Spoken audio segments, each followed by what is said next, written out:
Have you ever heard of a connection so deep, so intense, that it blurs the line between two people, making them one? This is the story of June and Jennifer Gibbons, identical twins whose bond was both a sanctuary and a prison. It's a story that will make you question everything you think you know about identity, sacrifice, and the mysteries of the human mind. Our story begins in the 1960s.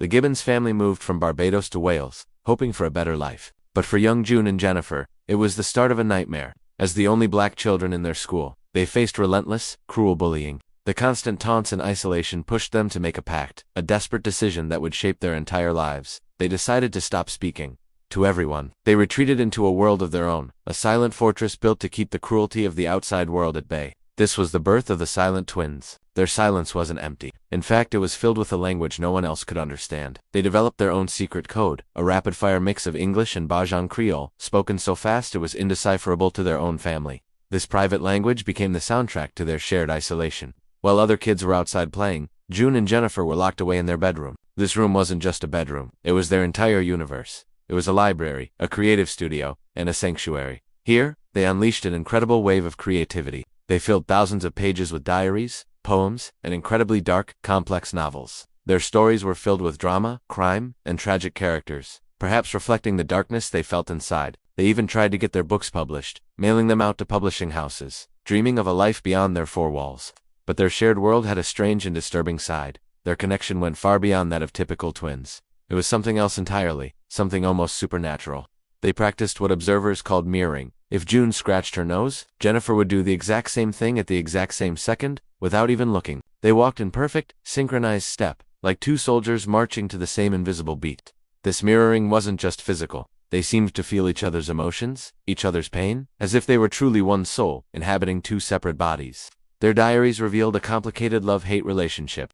One moment they were each other's only friend, the next they were bitter rivals, sometimes even getting into violent fights. One twin wrote, "She wants to be me. I can feel her eyes on me, trying to steal my thoughts." It was a suffocating, all-consuming bond. They were trapped together, unable to live with each other, but completely unable to live without each other. As they entered their teenage years, their desperate need for connection with the outside world took a dangerous turn. Their isolation and frustration boiled over. They wanted to be seen, to be noticed, even if it was for the wrong reasons. They started committing petty crimes, shoplifting, vandalism, and then, something more serious, arson. They set a series of small fires, not to cause massive harm, but as a cry for help, a desperate signal from their silent world. This act of rebellion, however, finally brought them the attention they craved, but in the most horrific way possible. The legal system had no idea what to do with them. They weren't typical criminals. So, they were declared psychopaths and sentenced not to a prison, but to Broadmoor, one of Britain's most notorious high-security hospitals for the criminally insane. Imagine being 19 years old and locked away in a place like Broadmoor. This wasn't a hospital for troubled teens. It was a fortress filled with some of the most dangerous and disturbed individuals in the country. June and Jennifer were suddenly surrounded by murderers and violent offenders. For 11 long years, this was their reality. The very place that was supposed to help them ended up crushing their spirits. They were put on heavy doses of antipsychotic medication, which had a devastating effect. The drugs dulled their minds and stifled the creative fire that had once burned so brightly. The thousands of pages of writing stopped.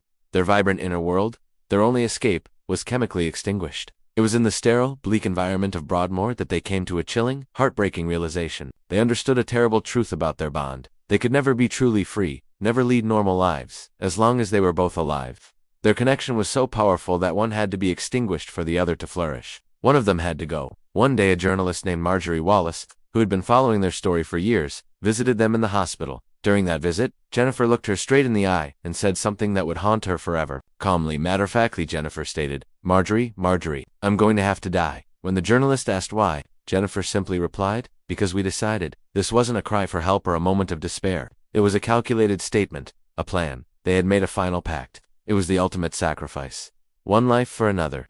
Jennifer, the younger twin by just a few minutes, had chosen to be the one to leave, so that June could finally live. Finally, after 11 years, the day of their release from Broadmoor arrived. They weren't being set free entirely, but transferred to a lower security clinic in Wales, a step towards a more normal life. As they boarded the transport bus, a sense of hope should have been in the air. But something else was happening. Jennifer laid her head on June's shoulder, looking tired. She closed her eyes and seemed to fall into a deep sleep. June let her rest. When the bus arrived at the new clinic just a few hours later, Jennifer couldn't be woken. She was rushed to the hospital, but it was too late. At the age of 29, Jennifer Gibbons was gone. The mystery only deepened from there. An autopsy was performed to determine the cause of death. The doctors were baffled. They found no evidence of drugs, no poison, nothing to explain why a healthy young woman would suddenly die. The only abnormality they discovered was a severe and sudden inflammation of her heart muscle. There was no medical explanation.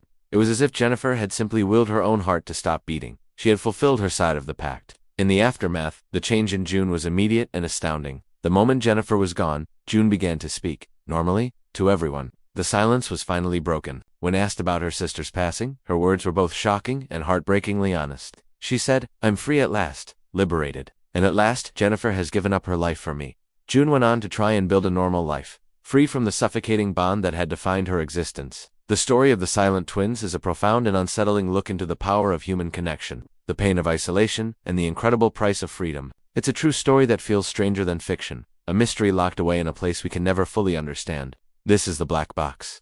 Thanks for watching, and if you found this story as fascinating as I did, make sure to subscribe for more deep dives into the unknown.